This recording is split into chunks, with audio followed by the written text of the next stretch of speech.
If you stream it, they will come, says Nick in Depew. All right. If you stream it, it will come. This is all too loud. Why is that too loud? That's too loud. I'm too quiet. We haven't done this in a while. That'll end. That'll go away. And then I think it'll seem normal. My headphones are too low. That's all that's wrong.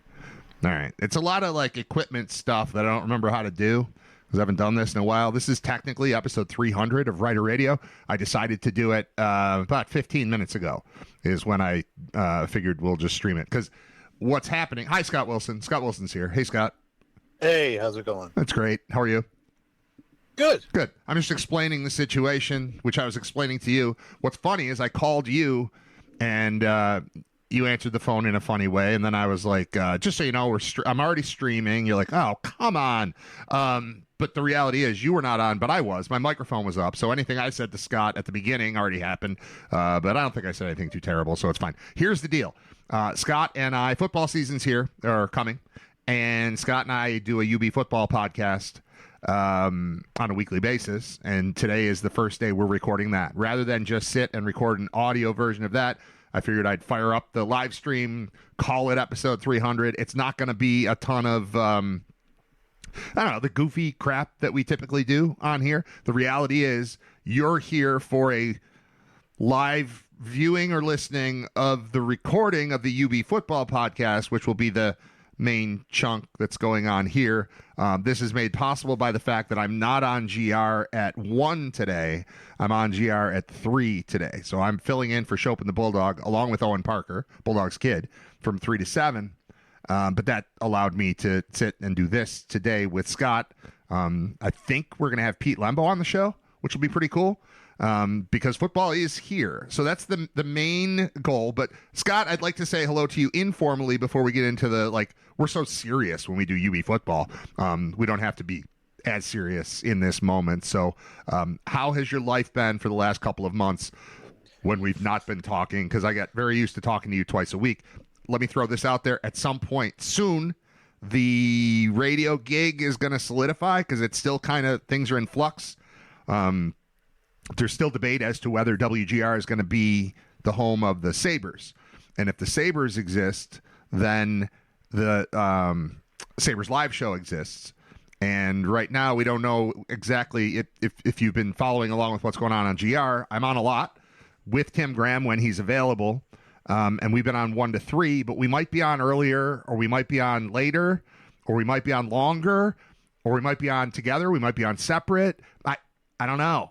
So that's, once that all locks in, then Riter Radio will return, not daily, but like once or twice a week. We'll do that, and then we'll get back to talking to Scott all the time. Plus, we're doing the UB football podcast, so maybe we'll do a real podcast plus the football podcast, or, you know, a regular loosey-goosey Riter Radio podcast.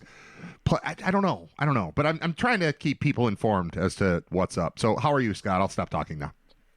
Well, I'm good. You know, it's been a long summer. Usually by now we have several food challenges lined up for you, but that hasn't happened. That really hasn't happened yet. I'm sure that something will come up eventually that we can kind of dig into for you. Hot dogs, or you know, we have a trip to Miami. Maybe it's just. Well, you know, you weren't there this weekend when I was at practice, but I wasn't. Sorry. I joked with the guys that, you know, coming into this season, who would have thought that the trip with the most cocaine was not Miami, but Penn State? That's good. I did not see that coming, but yeah, that's. Below Pa and the boys up there, and and those are back-to-back weeks for us, so we could do like a double Coke challenge in some way. Right. I don't think I want to do skiing. I could go skiing. Yeah, this is just me thinking out loud. I don't think I want my first time ever doing cocaine to be on a work trip. I think that seems like a bad idea. Now, by the time we get to Penn State, where the good stuff is, I might be warmed up if I did start in Miami. But as of right now, I'm leaning toward a non-cocaine challenge. if we're going to do these challenge things that I'm reluctant to do anyway. But we could get you some Cuban cigars, maybe. We super could reluctant do that down there. on not interested in cigars. I hate cigars. Those I've had before, but I don't like. How much tapas cocaine, do you think you I can have, take in? Tapas is funny because it's like it's food, but not really. So it's snacks. So, which is right up your alley. That is right up my alley. This is Snacks. where we get Tapas. This is no. I could. This is. Yeah. That's the direction I'd prefer to go rather than cocaine and Cuban cigars. Tapas. I could get into tapas. I don't know what How the much challenge is. tapenade can you take in?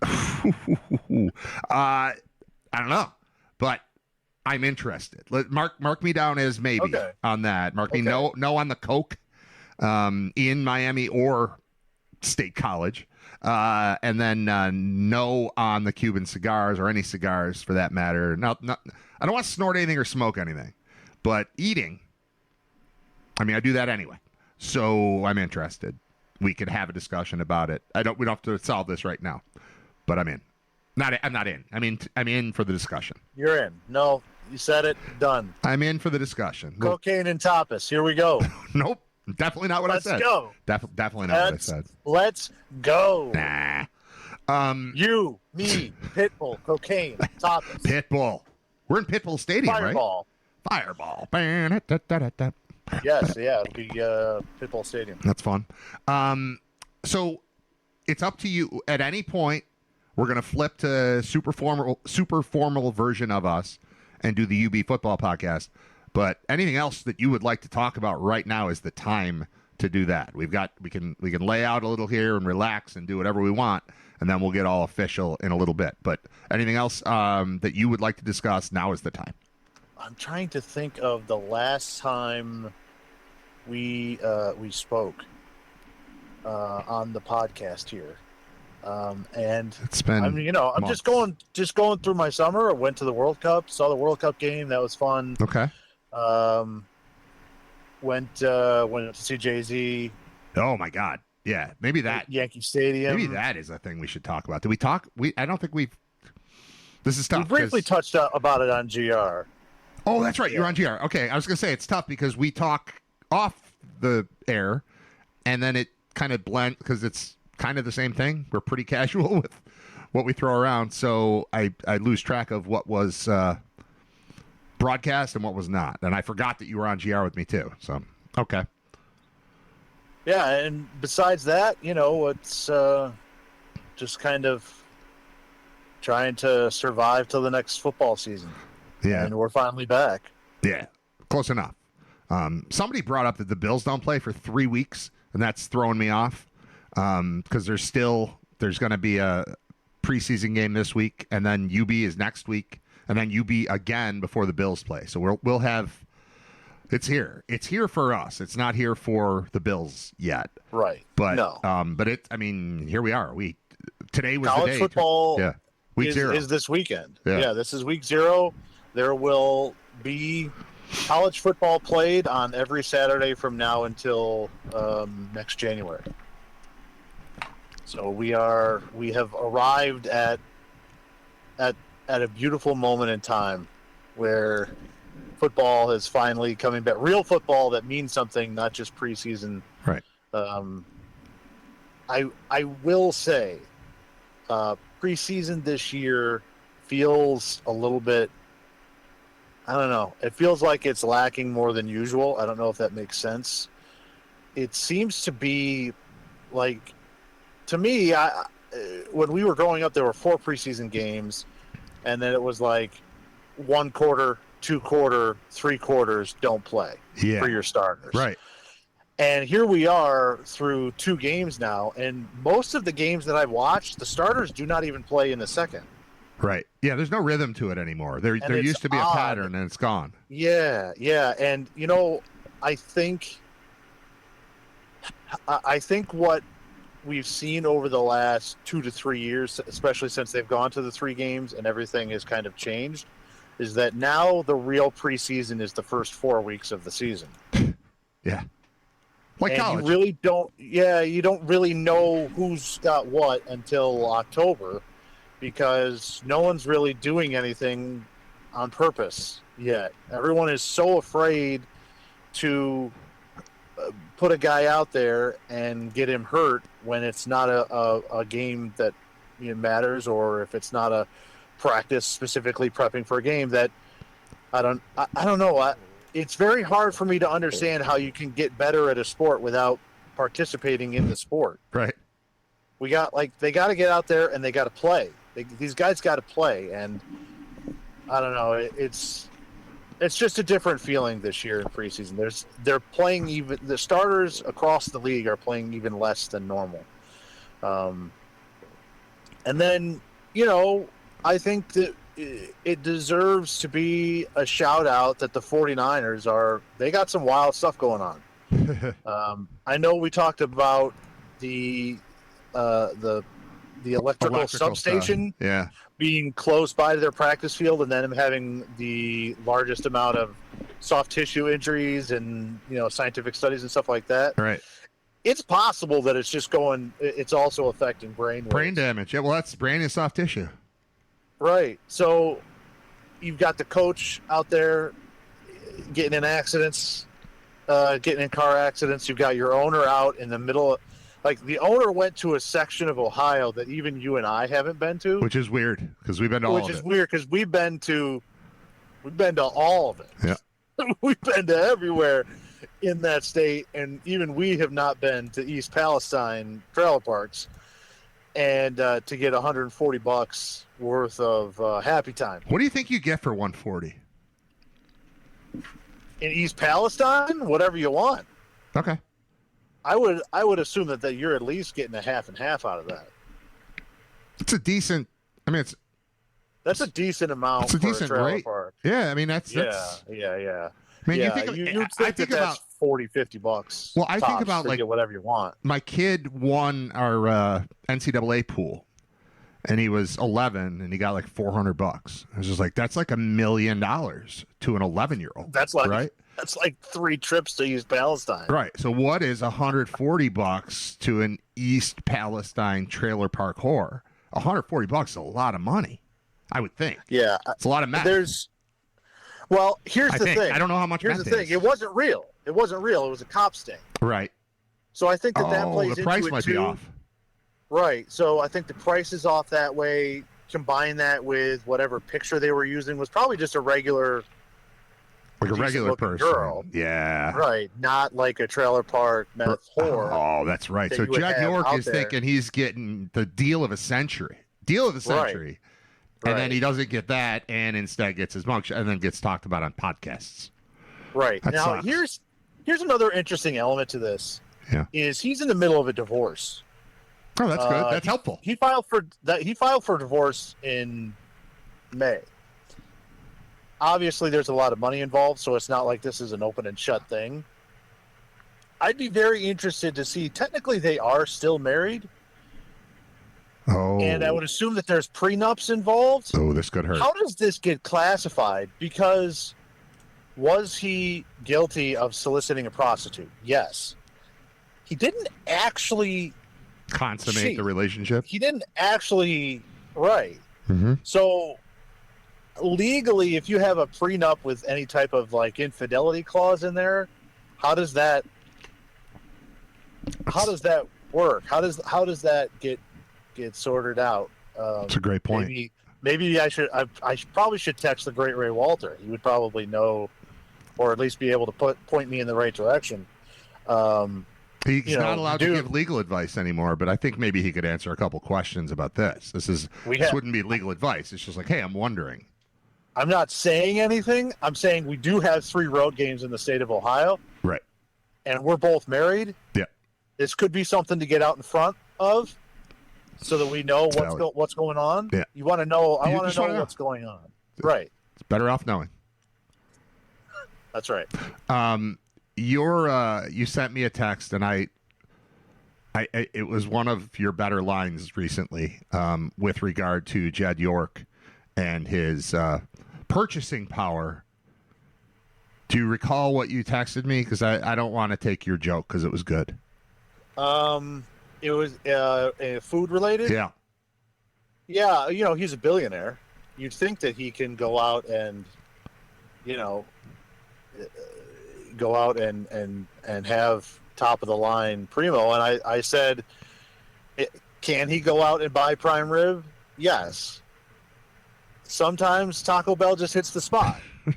I mean, yeah, I could go out to Nobu, but I know that you would prefer to go to Long John Silver's for their hush puppies. And it's like, there's at a certain point, I can't convince you not to. Right. Doesn't mean I don't want the other. Doesn't mean I don't want the other also. I want the other too. But sometimes you gotta scratch that itch, Right. Sometimes you just gotta hits the spot. It's just the right thing to do. And he fell right into the trap. If you've got to know, I'm sure in his head, the last couple of days, it's been a lot of replaying that car drive down and how many times and how many areas he had the opportunity to turn around or just stop. Yeah. Or even like turning into the address and seeing it's a trailer park and being like, you know what?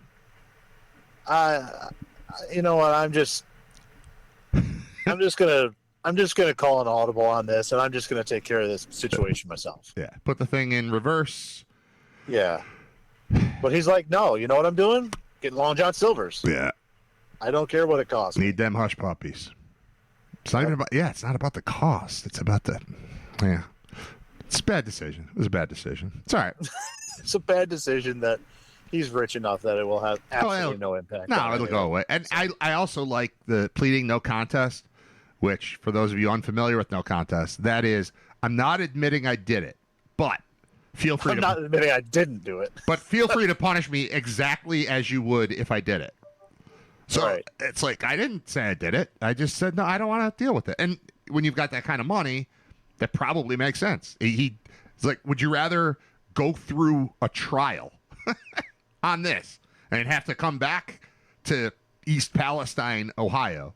Or would you prefer to sleep in that cage for a day and then we'll let you out and it'll be over? And I mean, your picture's going to get out there. That sucks. But it's over after this. So he made the right, after making the wrong decision, he did, I think, make the right decision.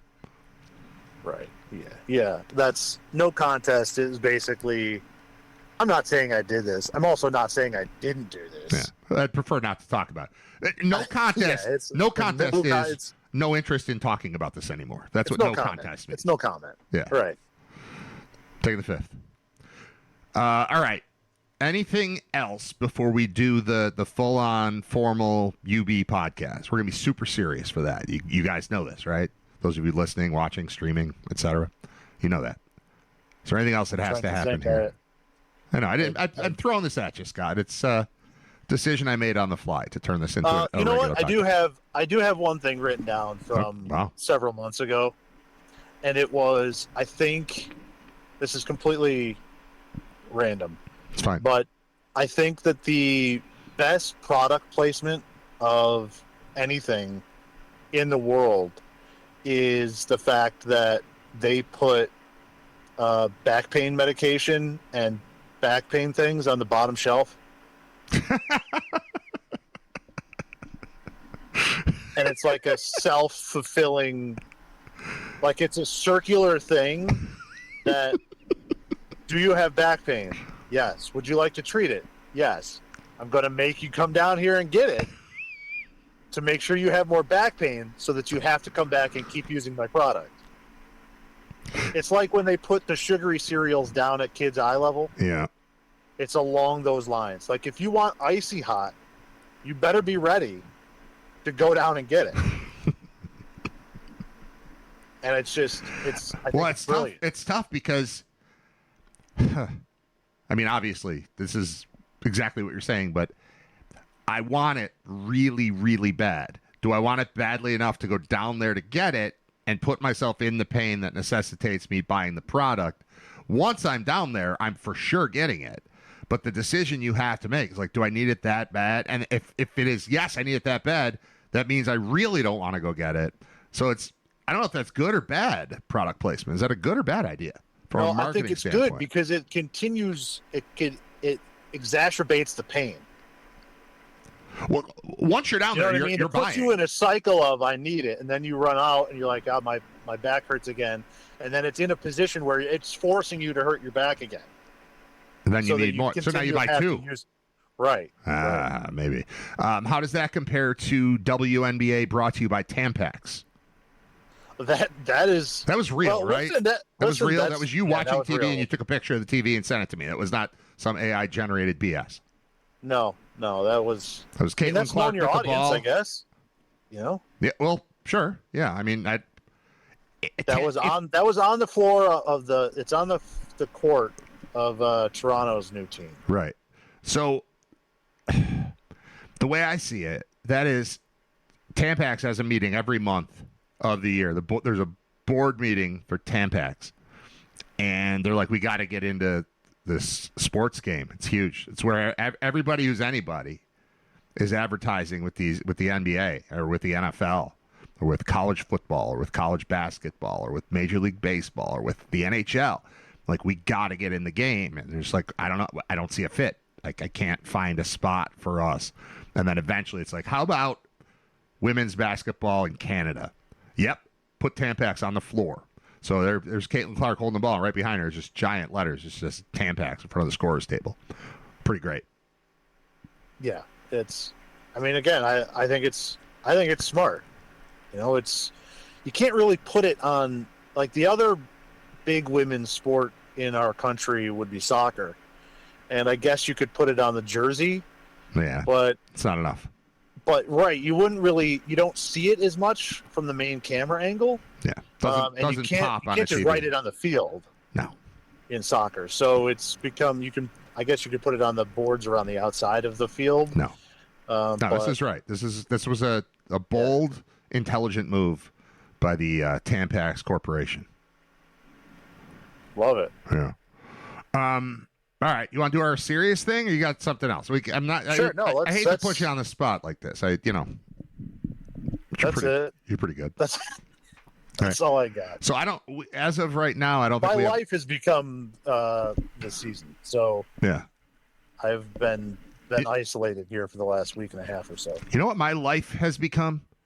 My life has become fundraising for Little League Baseball. We've got 3 trips next summer, including one to Cooperstown, which is the big one, where it's like it's going to cost the team like $30,000 to play in this freaking tournament for a week. And it's going to be awesome.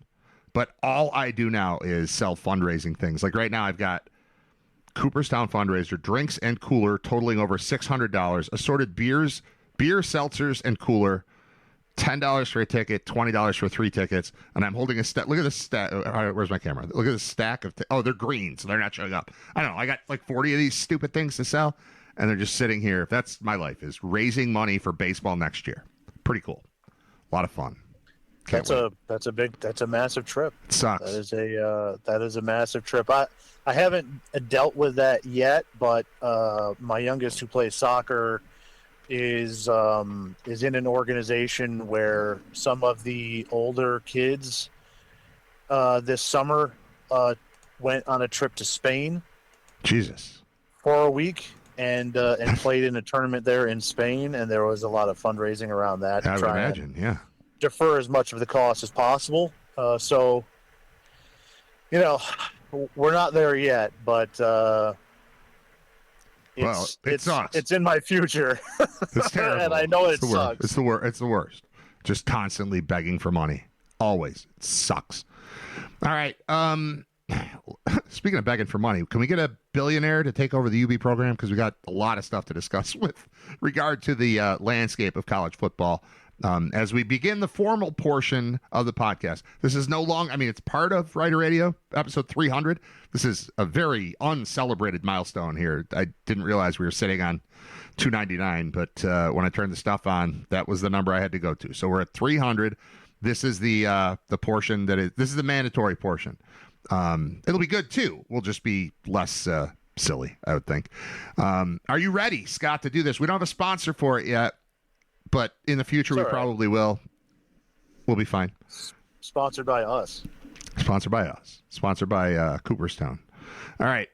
Here we go. I'm going to count it down like I would if I was just recording an audio thing. We're just letting people in on the, the behind the scenes. We're going to do it live. We'll do it live. Behind the scenes of how the magic happens.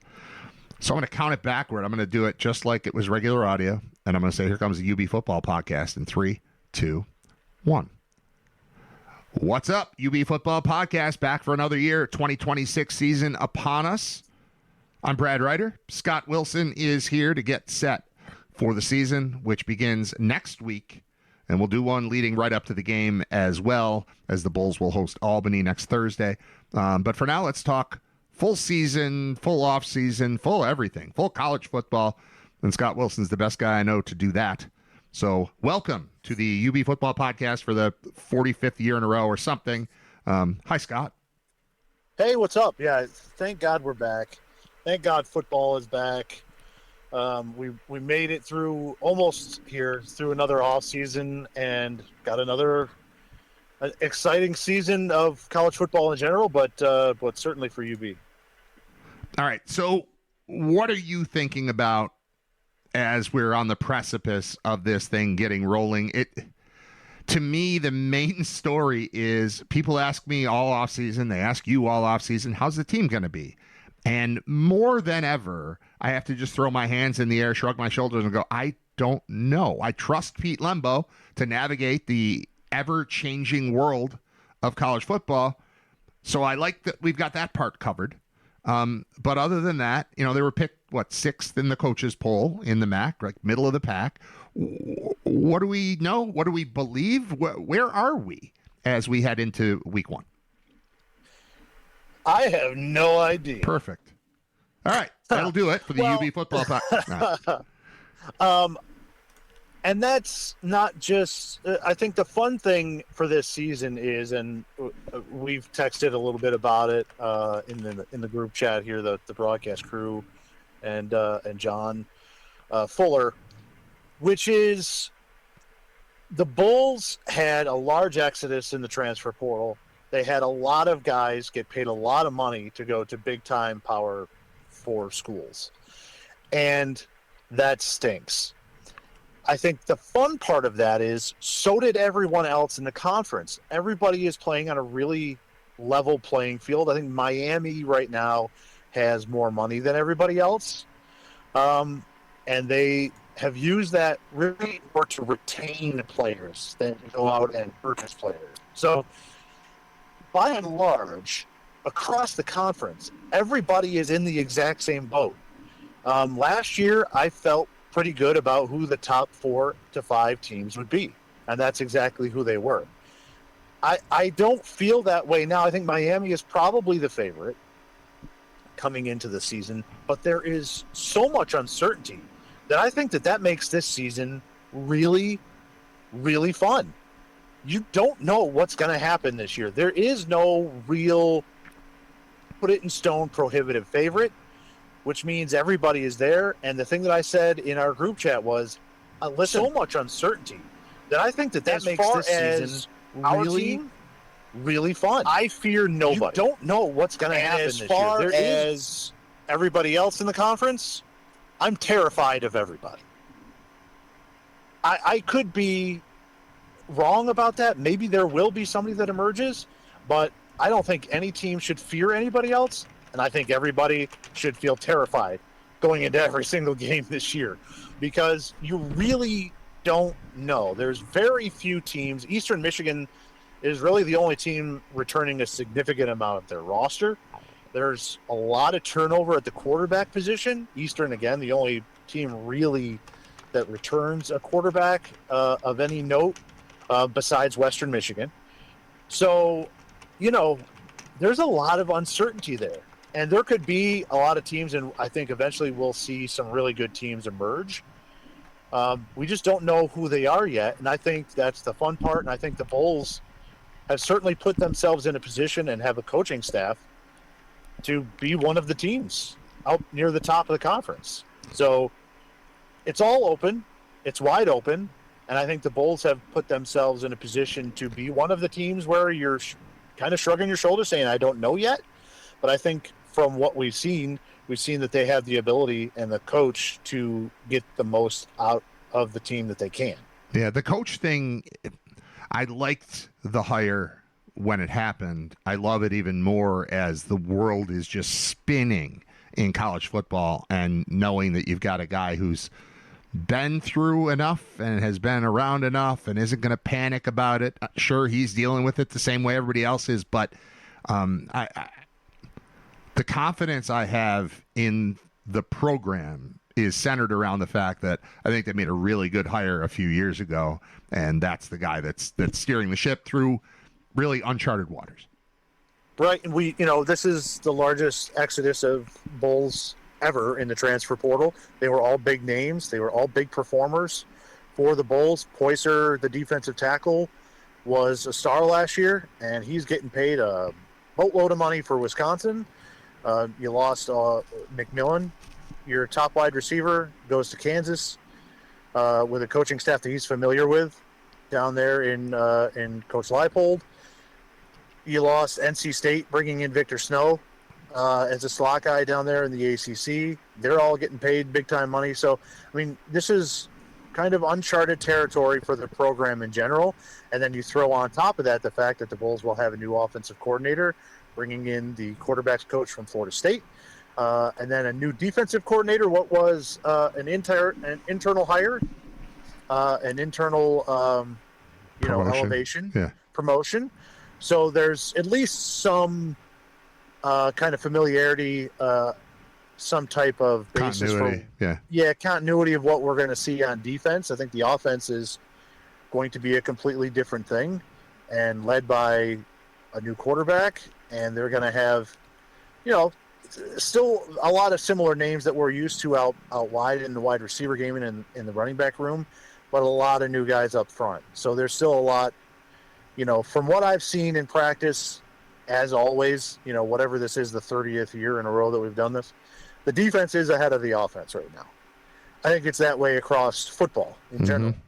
But you can certainly see that there are flashes of offense where there's going to be some plays made by this offense for the Bulls that are going to be able to move the football, I think, in this season. Where would you like to start on the newness of it all? Do you want to start on the coordinators? Do you want to start on the quarterback?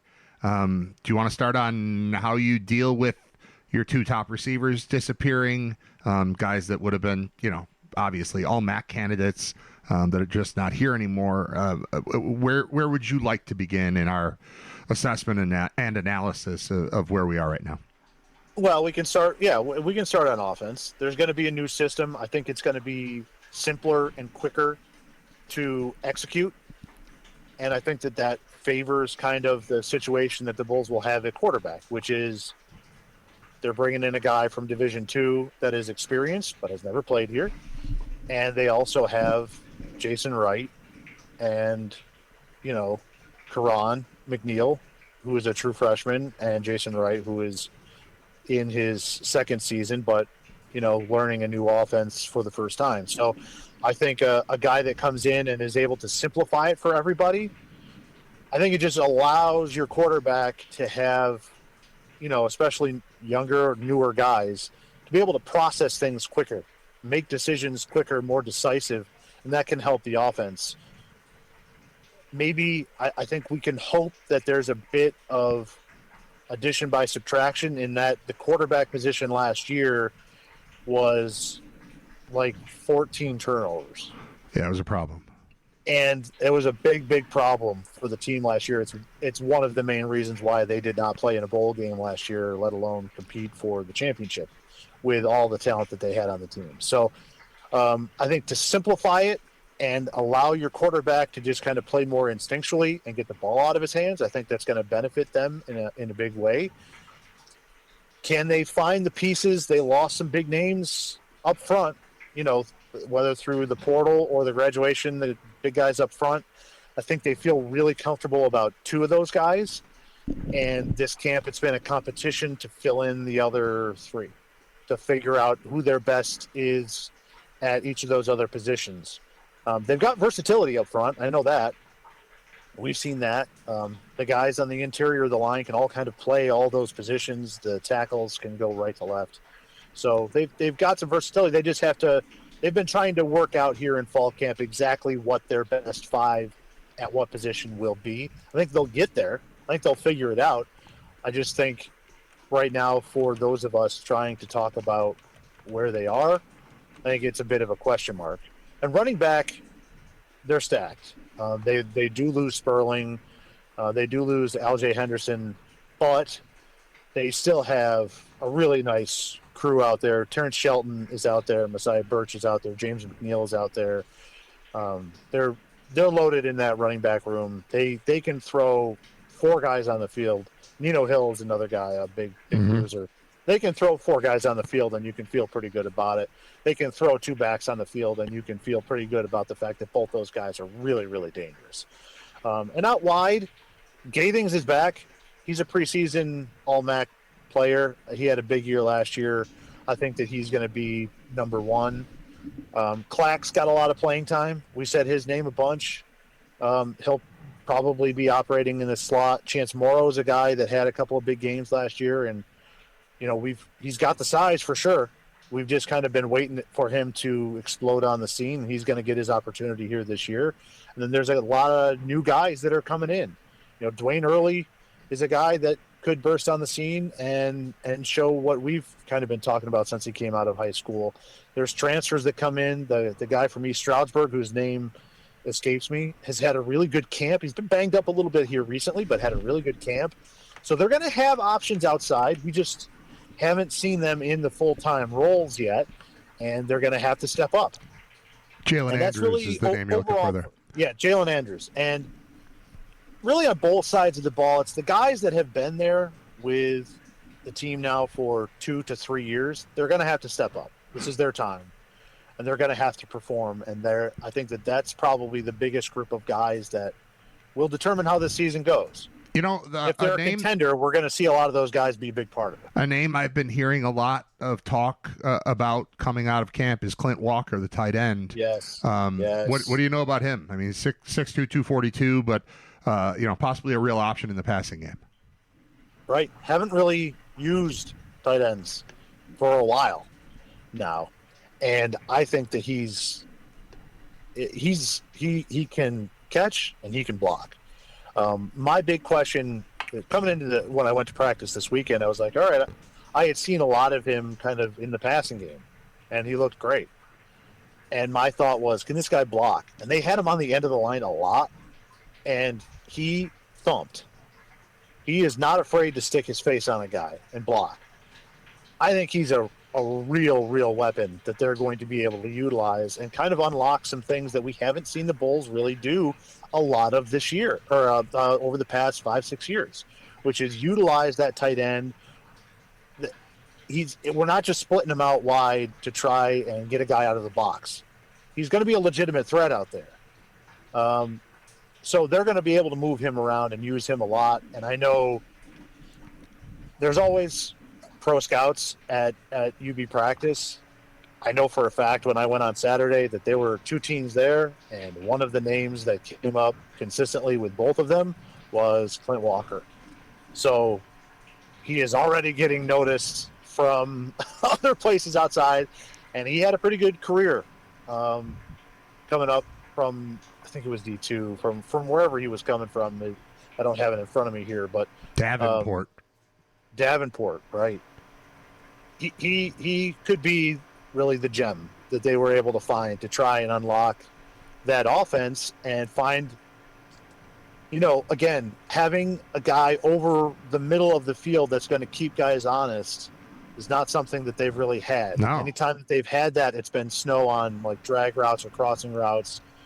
To have somebody that's a legitimate threat to kind of sit down in a zone over the middle and break up zones, or just try to split the safeties running down the seam in the middle of the field and keep guys honest so that maybe that frees up a little bit of space on the outside for your wide receivers and some of these new guys that are trying to become stars. It's going to be something interesting that we're definitely going to have to pay attention to. I think he's going to get more catches than we've seen a tight end get in quite some time. Can Messiah Birch, not can he, do you think that with all the things that Victor Snow did for this team, do you think that Messiah Birch, who a couple of years ago kind of was blending in with Vic Snow as like, oh, these two little fast guys who are kind of running backs and kind of receivers and kind of slot dudes and kind of can, end around type of, do you think that Messiah Birch is in the plans, at least as an attempt to replicate what Snow could do? Yeah, and I think that they've got, Philip Fulmar is another guy out of New Jersey who was a freshman last year. Mm-hmm. Didn't get much playing time, but he's back. He's basically the same size and ability, and he like Birch is a guy that you can put in at running back, or you could put in at the slot position, and you can use him for misdirection, and you can do all that. He did all that in high school, putting up monster numbers in high school. So, yeah, you can see that. I don't, just from the practices that I've seen, I don't think, we've remotely seen anything of how full the playbook is. Sure. So, it's going to be a different look. There are different formations. There's different stuff. Can they be utilized in that way? Absolutely. Absolutely. Now, again, having a legitimate tight end threat over the middle, I think, can change some of that, because how much are you gonna put the tight end and that's going to be your weapon over the middle? And if that's the case, then maybe what happens to some of your littler, speedier guys in that Snow role? Because Snow was basically that for the last 2 years. Right. So, I'm not sure how that's going to play out in the offense, but do they have two guys that could absolutely do that? Yes, absolutely. Right. Absolutely. And I think that we'll see some of that. I think we'll see, if you look at, just kind of the tree that the new offensive coordinator is coming from in that Florida State and Memphis type of system that he's been coaching in previously. Yeah, there's a lot of time where you're spreading the field, emptying the box, misdirection, that type of stuff that they'll utilize. All right, let's flip to the defensive side of the ball as we continue here on the UB Football Podcast. Secondary, I feel good about. I'm confused about what's happening up front. Yeah, and so wherever you want to start, but give me a transitional breakdown here from last year to this with regard to the defense. Well, yeah, you'll lose Junior Poyser up front, you lose Wallow up front, you lose Devin Morgan up front. And then the defensive ends, you lose a bunch of the defensive ends that they had. So, I mean, they're losing a lot on that defensive line. It's 1,000 pounds they just lost. Right, exactly. In the center, just in the middle. Cornell Evans is still there. Okay. He's had big games. So he's still going to be there, plugging up the middle. Chris Climbs is in there. Rex Stinchcomb is in there. Those are two of the newer guys. Those are Pete recruits. I'll say, from watching him in high school and then also seeing him in practice and also hearing about him, we heard Climb's name a lot last year about how much they're like, we like this guy. This guy has big-time potential. And I'll say this, he plays like a maniac. So I like that. I like guys like that on the D-line, especially. He plays really hard. I think he's going to see a lot of minutes. Defensive end, Will Clark is another Pete recruit that's going to have to step up and make some plays. There's going to be a heavy rotation at defensive end, trying to figure out what their best situation is. Just like I think there's going to be a lot of rotation at linebacker. You're talking about 3 years in a row where the Bulls had NFL linebackers. Right. In Andreessen and then Dolak and then Red. And there's actually an article out today in the Denver newspaper about how I think it was Woody Page, actually. And, the headline is, Red Murdoch absolutely has to be a part of this team. Which is something that we've said for 3 years now about Dolak and him. You're going to get him there, and he's going to be awesome. And you're going to be like, I can't believe we got him. I can't believe we got him. I can't cut him. Yeah. He's relevant. Dolak to the point where they don't even let him play in preseason games. Dolak, they had a microphone on Dolak by the second preseason game last year, like he was a star. Right. So that big shoes to fill. Big shoes to fill. I think you're probably going to start with Bergman and Bracey there at linebacker. but you're going to see Bergman transfer from D2, Bracey a transfer from Virginia. Bracey played a lot of time on special teams there at UVA. He was kind of, when I saw him being brought in, I'm like, well, Pete's a special teams guy. This guy can long snap. Of course he's going to want depth and a guy that can play on special teams for sure. Well, come to find out through, seeing him play in practice, he's a damn good linebacker that was buried on the depth chart on a really good ACC team. So cool. Like that's a great find. And I think that they're probably going to be the two guys that you're going to start with, but you're going to see probably a rotation there as well. Garbolino, Hilty, there's other guys, Owens that can be mixed in there, Caleb Oliver, Jakari Bennett. There's going to be different names plugged in there. We even saw that last year. I just don't think that they have a guy coming into this year at linebacker like the previous 3 years where you can say Sean Dolak is not coming off the field. Deion Crawford is not coming off of the field, who, by the way, is at Michigan State. And would have been the next guy in that line of four, would have been the fourth. There isn't a guy like Red who it's like, it doesn't matter what the personnel is, I'm not taking him off the field. I think that you could see them maybe try to mix and match a little bit more if there's a personnel matchup that they like to try and take advantage of, more than we've seen in the past. Where you got a linebacker from the Rams and the Broncos. Yeah, they're not coming off the field. Sorry. Like, we're not going to rotate them unless we're up 4 scores. It's going to be a lot freer this year. And then the secondary is, to be honest, this might be the most loaded experienced secondary that we've had since that 2018 season where we were talking, Cam and the boys. Mm-hmm. Where you knew everybody there. They've returned everybody. Savion Brown is big back at the nickel position because he loves to hit. What's he in his 14th year of school? Pretty much. If he's got a 15th, I'll take it. Yeah, no kidding. Yeah, he's a player. He plays hard. He plays with enough physicality that you can have him on the field against a lineup that is more run based, and still feel safe to have him out on the field and athletic. He's athletic enough to still have him out on the field against typical nickel situations. So he's a guy that is really a tweener and can kind of be the thing that keeps their defense, and really has been over the past couple of seasons, has been a real difference maker for what they can do defensively. So to have him back is huge. I think they're nice at safety. Miles Greer coming back. Ronald Davis has been getting a lot of time at safety, and he's had a good camp. We talked about him looking great in the spring game. John Keogh is another name that we've said a bunch on special teams, but he can easily rotate in there at safety and play as well. He's a hitter. He's a good playmaker as well. And then the corners, Bradley, Kobe Blackwell, they're loaded up there. Oliver Bridges. These are all guys that we've talked about a lot over the last 2 to 3 seasons, and they're all back. So I really like what they've got at corner.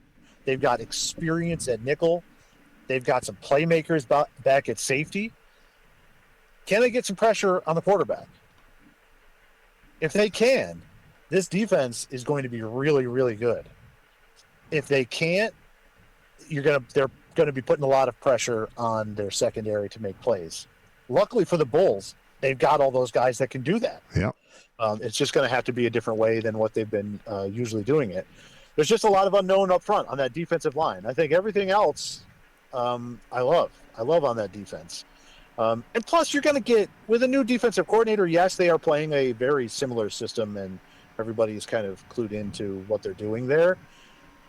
Calling plays, it's still going to be different. So other teams are going to have to adjust to that too. There's a different guy with a different point of view calling the plays from the box, and how aggressive or how conservative he's going to be is going to be completely different from what we've seen the last 2 years. Well, there's no last year's film on the offense or the defense when you've got a new coordinator in both spots. So that's, in theory, that's helpful early. Right. Oh, exactly. Oh, exactly. Yeah. So there's not much for anybody to go on when the Bulls will All right. take the field in a week and a half. On either side, I think there's probably a little bit more base of what you can think from defense, but certainly on offense. Yeah. Do we have thoughts on special teams yet, or is that TBD? Because that tends to be something we learn about 6 weeks into the season. We have a pretty good idea of how it is, aside from the fact that, God, Pete Lembo loves special teams. So I don't think that's the kind of thing that falls off. But as far as like kicker, punter, I'm not sure what they're dealing with here.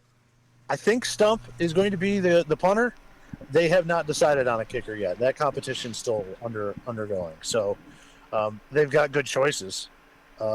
Just from watching them in practice, they looked great. Big legs, and they were hitting them where they were supposed to. So they've got a hard choice, and they're still parsing through that. So place kicker, I don't know. I do know that, like I said, I feel pretty confident about where they're at punting wise. It was indoors this weekend. That hurts. And he looked great. Slamming them against the roof is always a good thing.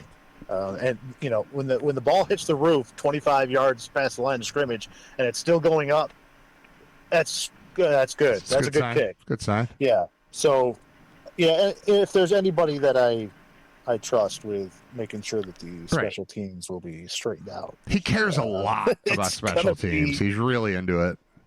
Yeah. I will say, I think it's Houghton is the redshirt freshman that got the injury last year. Yeah.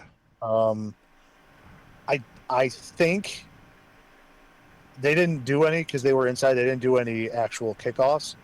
I think that because of his injury, they probably won't have him kick off. Just to play it safe, at least for a little bit, to let him, you know what I mean? He's still working back. Sure. I mean, he's fully kicking, but that's just an added thing that at this point of the season, you probably don't need to do. They've got enough other big legs there. But as far as who's actually place kicking, that decision has not been made. Even those of us that are in there, we don't know. That's a real thing. There's not like a mystery thing. They really have not made that decision. All right. I guess before we go, we don't need to go game by game, but I guess general thoughts on the schedule and how this season lays out for the Bulls is a good way to wrap up this sort of season preview on the UB Football Podcast. Well, I think it's important to start with the fact that, yes, there are 2 FCS teams on the schedule this year. That is a combination of both Army going from an independent to a conference, and also UMass going from an independent to our conference. Yep. So the fact that happened, they weren't able to backfill that with another game. So they, it kind of got forced on them. This is not something that UB likes to do. This is something that they kind of had their hand forced on this through circumstances of conference realignment. So they do have 2 FCS games, which means that the bar that they're shooting for to be bowl eligible is no longer 6. It has to be 7. You have to have 6 FBS wins. They will let you count 1 FCS game towards that 6. That second will not count towards the bowl eligibility. So they're going to have to get to 7 wins to make a bowl game this year. Assuming they beat both of their FCS teams. Well, yeah. I mean, it doesn't have to be 7. It could be 6 if one of but you only count one of the. You can't count the second FCS win, so it could be 6 if a loss happens to one of these teams. I guess if you're, it's a stupid way to put it because it's such a negative. It's such a negative outlook. Why are you speaking this into existence? Because I want it to be because they don't have to win 7; they have to win 6, but they can't count both FCS. I'm just trying to be transparent here, Scott. I'm just trying to make it clear. All right. Well, I'll start with Albany, who, if you're a nerd at home like me, kicks off the season in week 0 on Friday night against New Hampshire. So the Bulls will have some tape on Albany coming into their season opener. Albany will have none on them. I like that. However, Albany will also have a game under their belt and have a little bit of experience with their new head coach and their system. So, they'll be kind of hitting the ground running, but they'll also have some things on tape for the Bulls to see. The other FCS game is week 4 against Robert Morris. That's homecoming. I think that, clearly the Bulls should win both of those games. We also have some scar tissue built up from other times that we've said that, including against Albany, who, if you remember, faced the Bulls when they had a young quarterback and also had a transfer coming in from another school. And it was a quarterback controversy, and they played each other in week 1. And it turned out to be a loss. That backup quarterback ended up being Tyree Jackson, the future MAC player of the year in a few years from that time. And Albany upset the Bulls in that game. Here we are again, a quarterback competition between a young second-year guy and a transfer from another school, and they are in a quarterback competition. I don't think that they've settled on a quarterback quite yet. And a similar situation, so certainly need to be respecting opponents here. We have seen this play out as far as that is concerned against this specific opponent, right, in the past. Yeah, that's weird. Other 2 non-conference games, both on the road at Florida International. That's a massive game for the Bulls. If they're able to win that one on the road against a team that is of similar ilk, last year they went 6-6, went to a bowl game, got stomped out by UTEP. They have to replace a bunch of guys from the portal. They're in a very similar situation. If they can go on the road and get that game down there, it's going to really be a big win for the Bulls. Sure. Kind of catapult the way. Then they go to Penn State. That's the Penn State Cyclones. All of those players came from Iowa State. Yeah. They've got like 27 Iowa State players that came with Campbell.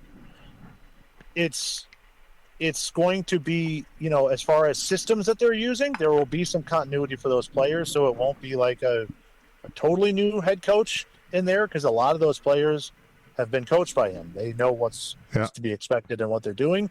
So there will be a little bit of that. They'll also have a couple of games under their belt as well coming into that. The Bulls will be underdogs in Happy Valley in that game. Yeah. As they would if they were playing at Iowa State. So it's just think of it that way. Well, here's the thing. Here's I'm just going to throw that out there. So they're bringing everybody from Iowa State into there. Most of those Iowa State guys experienced a loss to the Ohio Bobcats. That's true. So it's not like this group of guys is impervious to the MAC. It's not. We've seen it. Like recently, of recent ilk, of these players on the field walking off, losers to the MAC. And I'm just, again, they're going to be heavy favorites. Yeah. I'm just going to say, listen, you're going to bring that team in here. I'm not playing Penn State. I'm playing Iowa State at Penn State. Just something to think about. Sure. Yes, there are Penn State players there. It's just another level where, I don't want to sing total doom and gloom. Oh. Rest of the schedule, because of the rotating schedule now, no divisions. The Bulls will not play Sacramento State.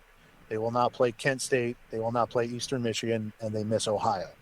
I'm cool with missing Ohio. I would love to play the other 3. Yeah. Especially Kent and Sac State, but I'm still okay with everything else. They're going to get the defending champs in Western Michigan up first and then go at Toledo. So you're going to get a pretty good feeling about where the Bulls are conference-wise right away. Then they got UMass and BG at home. UMass, the rivalry game. UMass, by the way, has not won an FBS game since 2023. Their last win at home against an FBS team was 2021. And the Bulls won the Flagship Cup last year against them in just tremendously entertaining fashion. Stomping out their dreams after they basically stormed the field with a minute to go thinking they had won. Yeah, that was and fun. when in fact lost. BG, BG's a team, lots of portal losses. They do bring in a new quarterback that was the backup at Oregon for the last 2 years. So that could be an interesting thing. And Eddie George does have the number one recruiting class in the conference coming in. They lose 5 senior starters on the offensive line. They bring back just 3 players, just 3 starts total on that offensive line. So that's a big question mark for BG. UMass did, going back to UMass, I will say they did bring in a new quarterback in Pop Watson. He's the transfer from Virginia Tech. They are trying to build from, the right way. They are bringing in high school players. They are trying to do it the right way. There's only 11 players on this roster for UMass that were there last year when their head coach showed up. That's crazy. So he's in the process of rolling it over and trying to rebuild and try to build something there.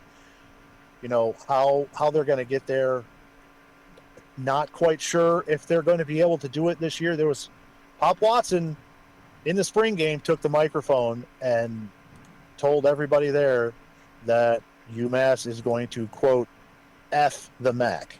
Wow. That they're planning to win all the games. Fail the MAC. They're going to fail.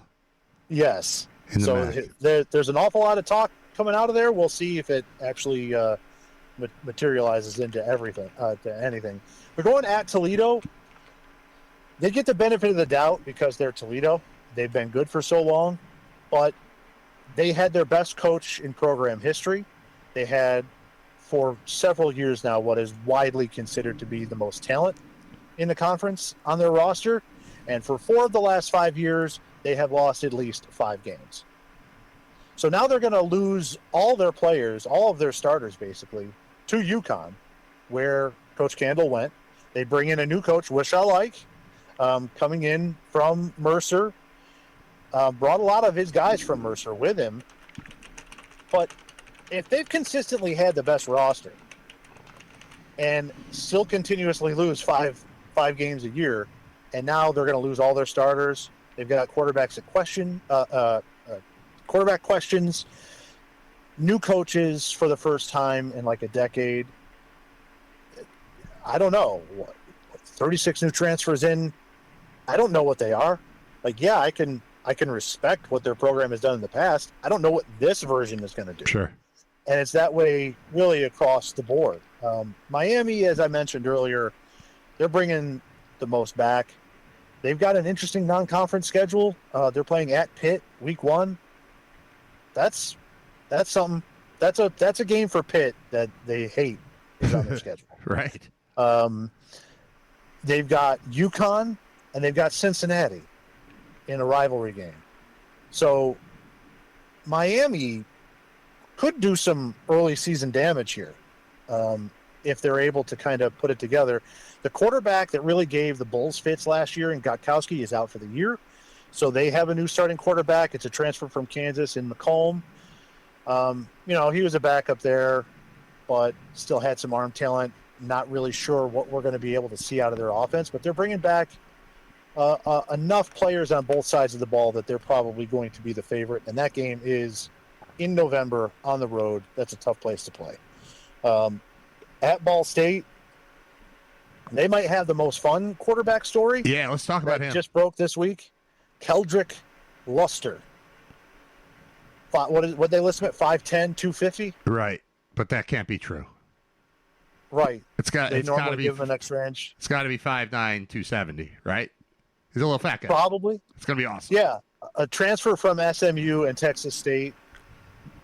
From everything I've read and seen, massive arm, built like a running back.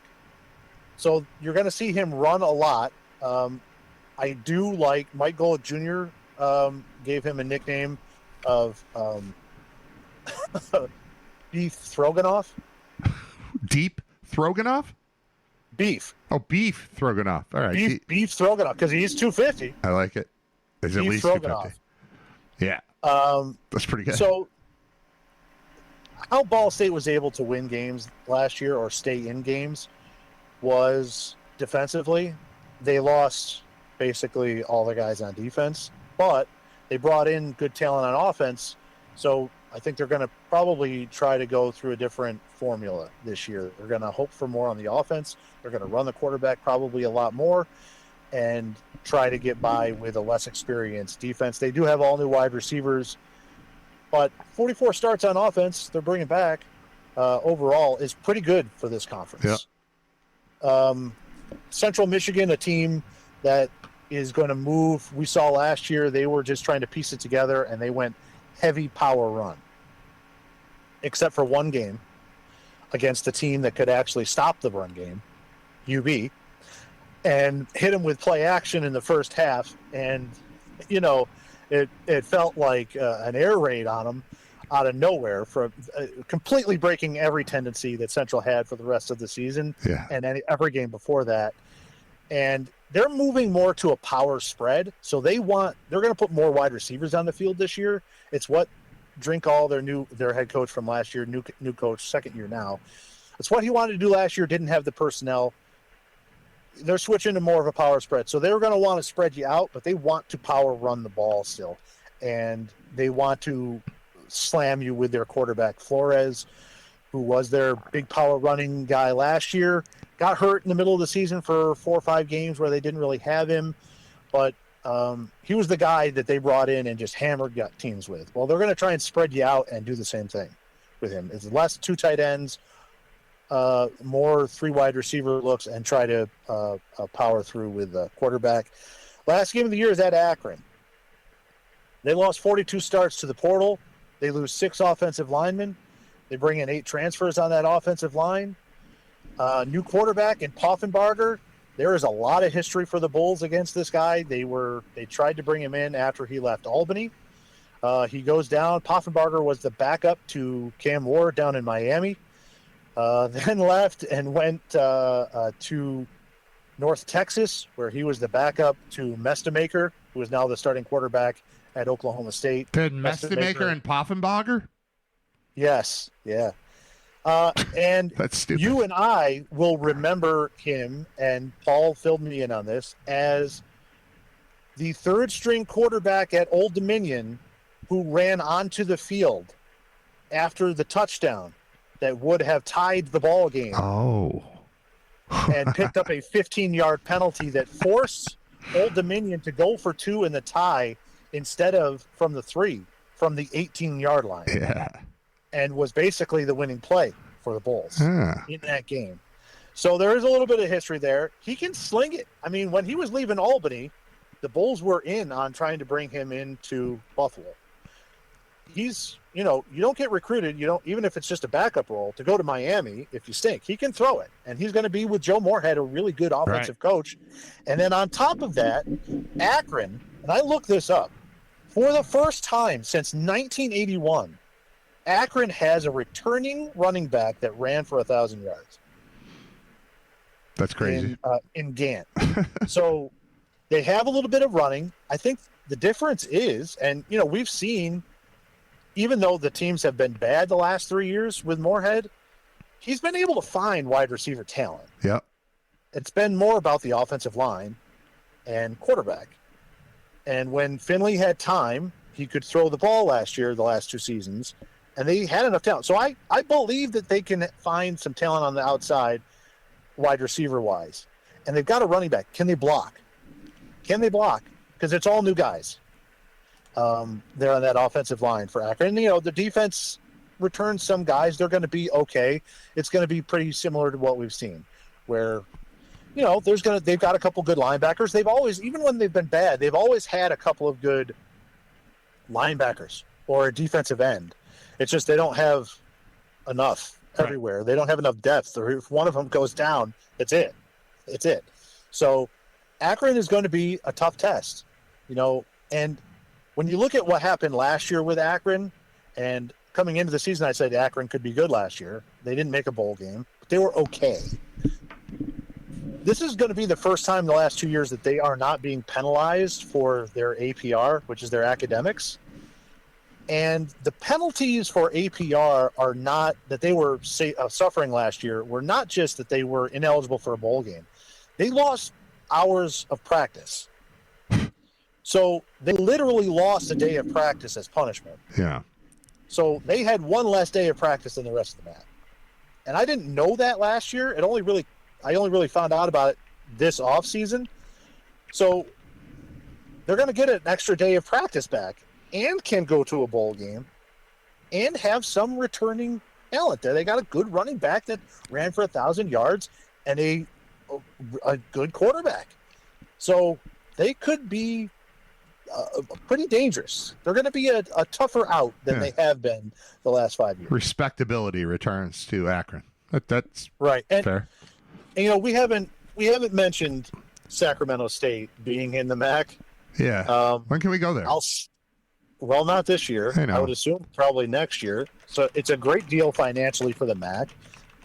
Terrible for Sacramento State, but they're convinced it's going to work. Yeah, if the check clears, it's a great deal for the MAC. Yeah, exactly.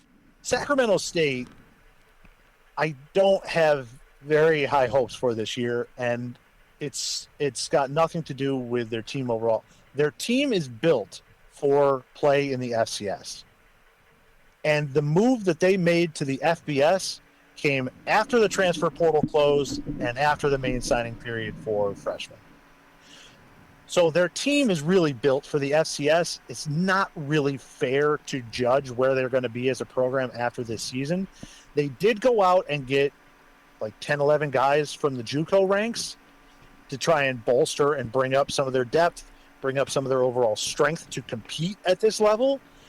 It's not going to be enough. I mean, they're going to be in trouble this year, no doubt. And it's really no fault to the coaching staff or anybody else. It's just the timing of what had happened.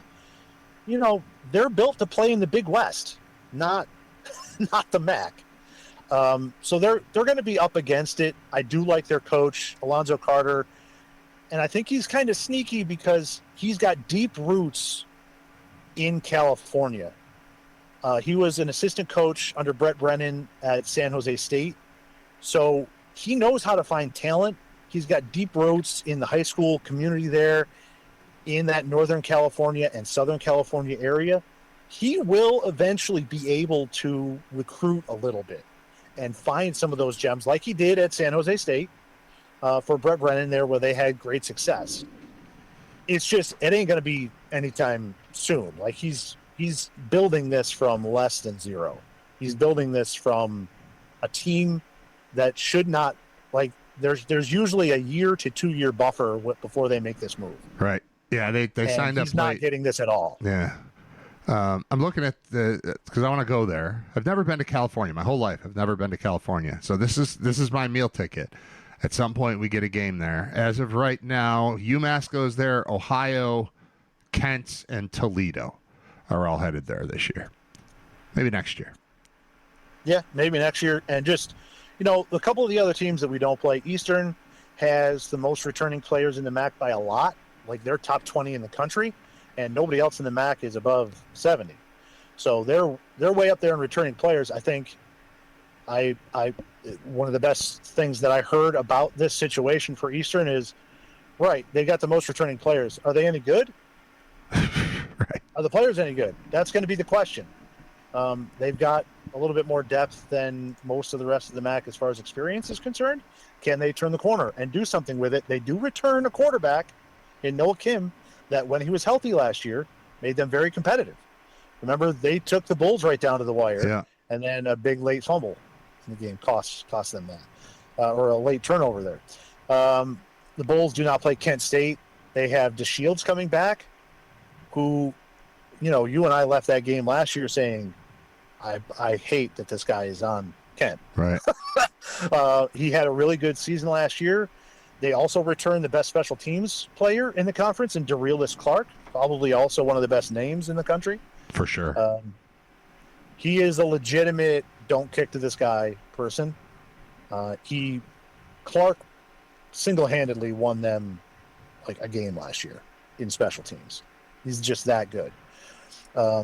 This is the first time in 4 years that Kent State will have any type of expectations to win more than one game. It'd be interesting to see how they handle that. Their out-of-conference schedule is notoriously the hardest.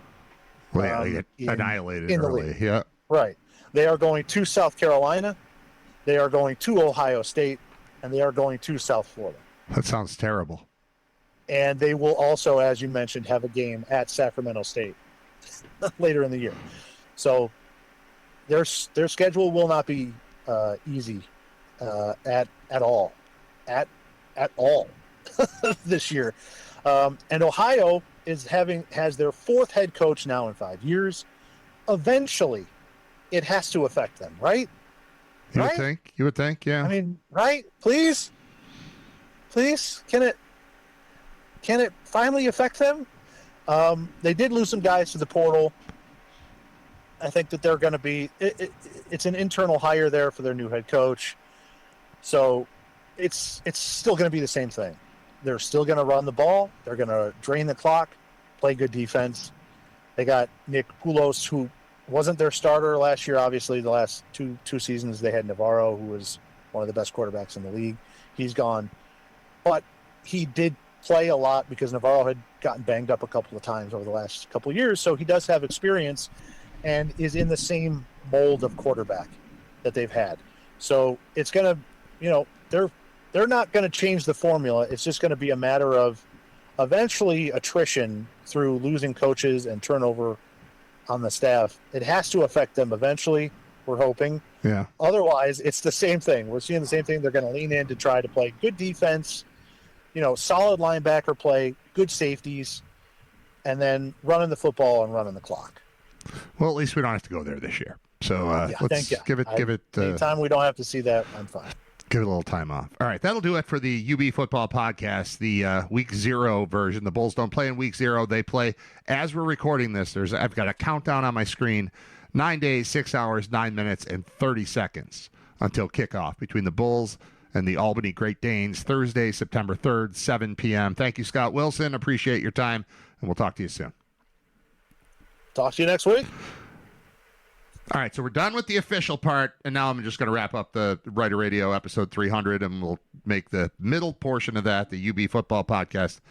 I hope that makes sense to people. Thanks, man. I'll talk to you real soon, and I'll see you next week.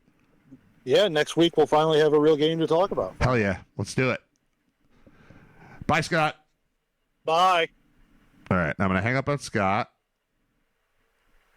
or Scott maybe hung up on me. Probably did. I don't see a phone thing connected here. Think we're good. Hey, and we sold 3 of our Cooperstown tickets to Nick. Attaboy, Nick. Thank you. I knew the podcast would help sell some of these things, so that's cool. Nick, I'll be in touch and get you your tickets. But thank you very much for that. Yeah, I'm doing a lot of fundraising. So let me just throw this out there if anybody's still listening, watching, streaming. Selling tickets, drinks, and a cooler totaling over $600 in value. Assorted beer and seltzers plus the cooler. $10 for 1 ticket, $20 for 3 tickets. Drawing to be held on September 1st. You don't need to be there. 3 tickets go to Nick in Depew, who first time I've done a podcast since these things have been available, and I think this is the way to sell them. I can't just keep selling things to my friends over and over and over again. They're fun prizes. They're cool. But I just can't keep doing it. So, great. Thank you. Nick. 3 tickets sold to Nick for the Blues raffle. We got lots of other ones. We got football squares. We got all kinds of stuff. So, again, I mean, I probably don't have to repeat this because if you are listening now, you probably heard the beginning because that's how podcasts work as this is published. Oh, you could be streaming right now. I've got a lot of this crap to sell. I'm doing the WGR thing. That is about to become a permanent thing, but the time, I don't know the time slot. I don't know if it's me and Tim or me and Tim are going to be separate. I don't know. I don't know when it's going to be. I do know that today I'm not on from 1 to 3 as I've been for months. Today I'm on from 3 to 7, which allowed me to do this podcast. I did the podcast because I had to record a podcast for UB anyway. I was like, well, I might as well make it a Riter Radio thing and throw it out there. And so once I'm locked in to an official time slot and I know exactly what's going on, then we'll get the podcast going again. And it's not going to be a 2-hour-a-day live stream, but it is going to be a once or twice a week thing. I might as well do it live. I don't know when, but, I can, just like today. this is something I needed to record. I needed to record an audio podcast with Scott. But I thought, well, I might as well just do it live on video. That records it, and then we'll just use that. So I want to talk to Scott every week. I'm going to do the UB thing with Scott every week, so we'll do it in this way probably. I miss talking to Bob Gaughan on a weekly basis. I like talking to John Fuller as often as possible, and Paul Pack. Like the regular people need to be heard from, and I can't always fit them in to the radio show. It's just a different thing. So please tune into WGR whenever I'm on, which today is 3 to 7 with Owen Parker. But this part will come back on a more consistent basis as well. All right. Thank you for listening, watching, streaming, sharing, buying tickets for the raffle. That's great. Thank you, Nick. And let's call it a day. Let's call it the end of it's a very unceremonious episode 300. I thought this would be a big one, and it's just this. But that's all right. Thank you. See ya. What are you doing for lunch? I don't know. I have a turkey sandwich. We're gonna go around the corner. I think you should come with us. This is a great place. Okay. We brought you a shirt. Will you get out of here? Will you get out of here? Will you? Now, will you go to lunch? Go to lunch. Will you go to lunch?